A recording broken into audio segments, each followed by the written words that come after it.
Hey guys, it's Scott with Scottie B Cards. In this episode, I want to talk about pitchers and why people look at them as a bad investment.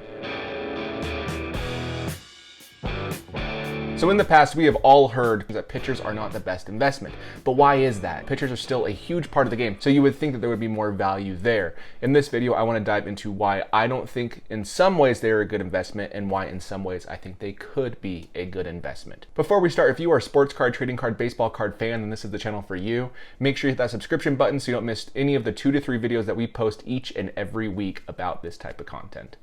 Okay. So let's look at it. So we have some pitchers right here on the right. We have Tim Lincecum, David Price, Madison Bumgarner, Johnny Cueto, Felix Hernandez, and Noah Syndergaard. The list could go forever of really hyped pitchers that for one reason or another aren't worth anything. The Tim Lincecum is probably the most valuable card here. Surprisingly, I think it's just because he's a fan favorite in San Francisco. David Price is about $5, Bumgarner's about $5. Cueto's about 15. You get the point. They're just not worth what we were paying in the past. You know, these were the dominant pitchers of certain eras, and nowadays they just aren't going to make the Hall of Fame, even though it looked like they're on that path. It's a lot easier to tell with hitters, and that's one reason. But another reason is injury risk. A lot of these pitchers had injury. Tim Lincecum, he hit this peak, and then his body just broke down. He just couldn't do it anymore. Same with David Price. Madison Bumgarner, his injury was his own doing when he crashed his dirt bike in the beginning of the season a couple years back. And then the same thing goes for Noah Syndergaard. You know, he's had Tommy John, a couple other issues. I think he just had a setback this last year, which is going to make him either the end of this year or early next year to get back. So injury risk is a huge part. It feels like every single pitcher has issues. I know with DeGrom, I think he'll have a great season, and I think he could beat Bob Gibson's record. Actually, I think he has a real chance.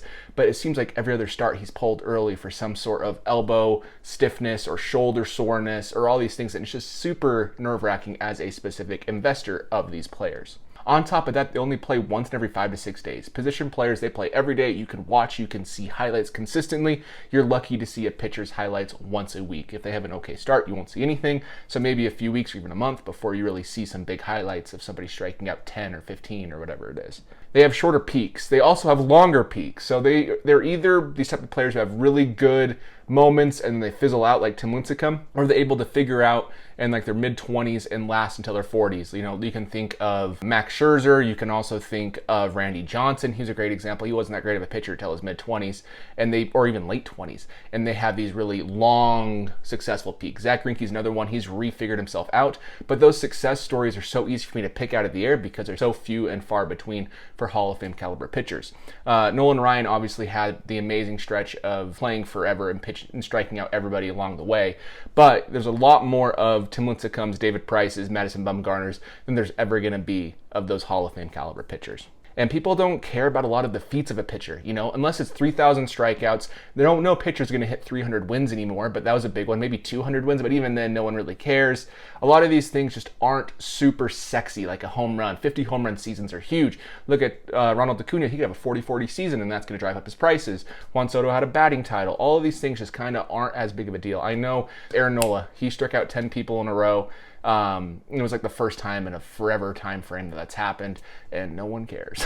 So that's one thing that's tough about investing in pitchers. So you have to look at the long term, and the long term for a lot of pitchers just isn't super successful. And the hardest part, in my opinion, about investing in modern day pitchers is that they aren't what they used to be. They aren't built to be workhorses. You know, Nolan Ryan, again, he would pitch the entire complete game. Tom Seaver would do the same thing. They'd pitch the entire game, almost every game.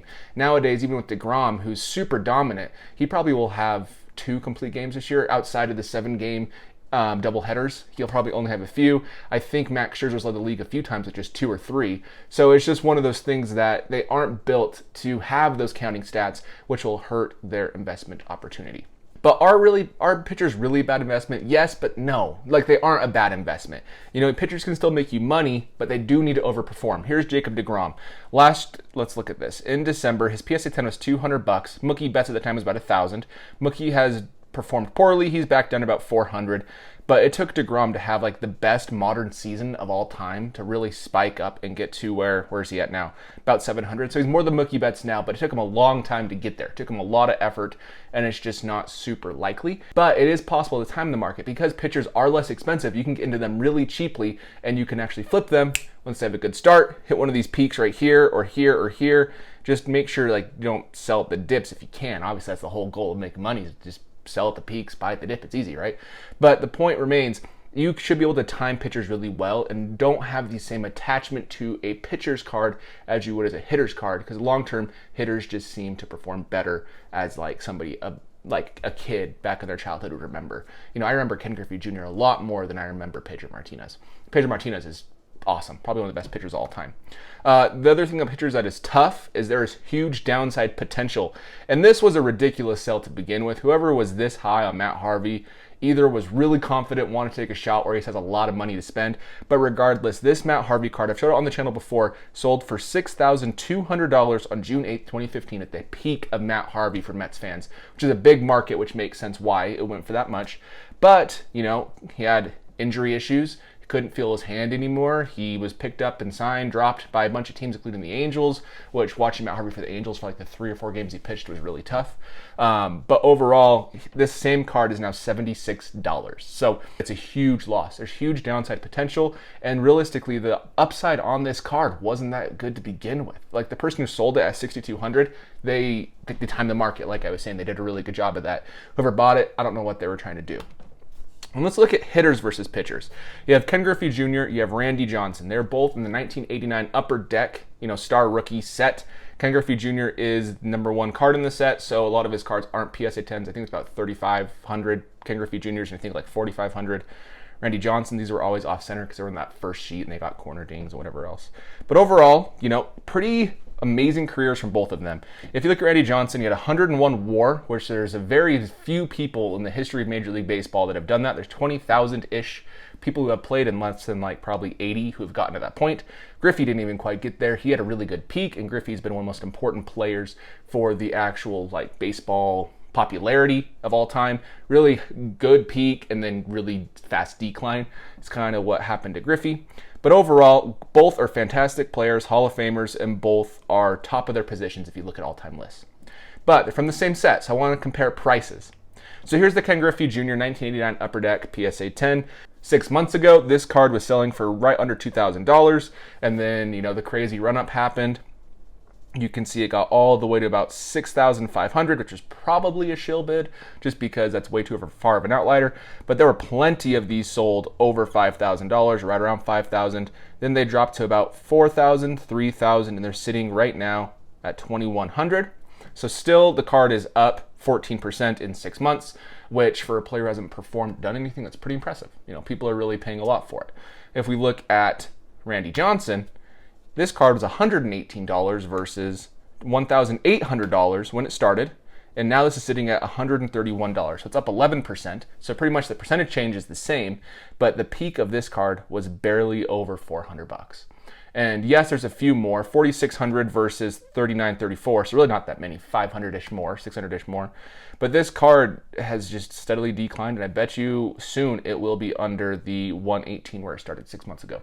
And my point is, for how good he is, it doesn't really make sense. I know the Griffey is like a cultural icon, that card specifically of an era in the sports card hobby, but the point remains that Randy Johnson is in the same set. He should be not equally hyped at all, but he should be hyped more than this. But he's a pitcher, and because of that, people aren't attached to Johnson. If you go look at his stats again, he was good. He had 300 wins. That's hard to do. I think he's second or third all-time in strikeouts with almost 5,000 strikeouts. It's just something that you need to watch. You have to make sure you're timing and with these pitchers really well. Here's another example. This is Max Scherzer versus Clayton Kershaw. Max Scherzer, I got this one from Market Movers, and I got this one from Card Ladder, so you'll see me use both of these tools. They didn't have both on either tool, so that's why it's mixed and match. But overall, Max Scherzer was a $300 card back in January, about 6 months ago, and now it's actually worth less, a little bit less. It's right around right under $300.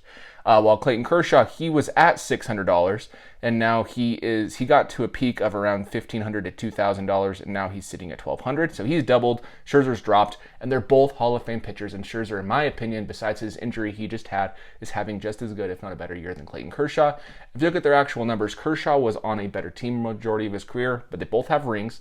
Kershaw does have a very good peak, while Scherzer came in later, started with the Diamondbacks, went to the Tigers, then at the Nationals, had his best years at the Nationals. But the point remains that unless it's like an iconic pitcher, a lot of these Hall of Fame caliber pitchers aren't going to be selling for that much. I could put Justin Verlander on here, and he would be right in the middle of these two. Surprisingly, his actual PSA 10, I think it's 2005 tops, isn't worth as much as you would expect. So I just want to say all-time greats in pitching will hold value if you're looking for a long-term investment, which is fantastic. The three biggest cards here is easily the Sandy Koufax, the Nolan Ryan, and the Bob Gibson. I threw a Whitey Ford in for two modern. I threw in DeGrom because this year could solidify him as like an all-time great. Kershaw, Satchel Paige isn't a rookie, but it's his first Topps card. I think he was a mid-40s Bowman rookie. But overall, this is Bob Feller. There's just some great pitchers, and they can hold value. And they will hold value, and they'll increase slowly. So if you want to do that, they're iconic enough where it's going to happen. The problem that you have is anybody who's not like an all-time great, Mariano Rivera, who is considered the best closer of all time, they're not going to have that same run. If you go look at Eckersley or Raleigh Fingers or any of those players who are Hall of Fame relief pitchers, aside from Mariano Rivera, their cards just aren't worth a ton. So pitchers can make you money. I just want to emphasize that before I end. You know, if you actually look at prices to get into pitchers, it's very low. First Bowmans, especially for first round draft picks, even top 10 draft picks are cheap and still have plenty of upside. There's a few players you can think of, not Max Scherzer, you can think of Stephen Strasburg, who actually as pitchers were worth a ton. He was hyped so much. His cards never really were worth less than position players at the same time as the product being released. But that doesn't happen often. A lot of pitchers, it's just a crapshoot a lot of the time with the draft, especially because you're buying upside versus actual proven statistics for some teams with those early round picks. But if you can hit big and time the market, that's how you make some money. Jesus Luzardo was one of those. I remember picking up a purple Bowman Chrome autograph of his for about $10, and I sold it for about $80 just because he had a good couple performances and there's a rumor he'd be called up. And I don't know where that's at now, but I'm sure it's not at $80 just because he was sent back down to the minor leagues. Do not be afraid to move pitchers. So even all-time greats like I showed with Randy Johnson, with Ken Griffey Jr., they're still worth less than their generational comps. So you can look at the same thing with 50s rookies with Sandy Koufax and Hank Aaron. They were pretty close to each other, 55 versus 54. The actual hitters always perform better. So don't be afraid to move pitchers. You can always get back into them relatively easily, but overall you can time the market and make some serious money. You can invest in pitchers. It just takes more time. Proven pitchers aren't super expensive, and they're like, for example, proven pitcher right there is Zach Greinke, one I can think of off the top of my head. He was super cheap until about a year or two ago. Super cheap. I remember picking up his Bowman Chrome refractor. Doesn't have a Bowman Chrome autograph, first refractor, and that one is numbered to 250. So that's basically the equivalent of his Bowman Chrome autograph for $40. Now it's probably worth $400 just because no one cared. You know, retirement, Hall of Fames, milestones, they can have really big returns on the pitcher. And if you believe in a pitcher, pick up a few rookies for cheap. I would not recommend unless you're super confident, like Shane Bieber, for example, or Zach Gallen. Zach Gallen's had a really bad year, and I like Zach Gallen. Unless you're super confident, don't pay huge prices for their cards. But if you would have bought the Max Scherzer or the Clayton Kershaw back when they were a few dollars and they came out, and you're sitting at $1,200 for the Kershaw, $300 for the Scherzer, you're feeling pretty good. So anyways, guys, I just want to show a couple reasons why pitchers are considered a poor investment in baseball card collecting. Let me know your thoughts down below if you think I missed anything, and I'd love to hear what you have to say about pitchers in the long run. Thanks for watching, guys, and I'll catch you in the next episode.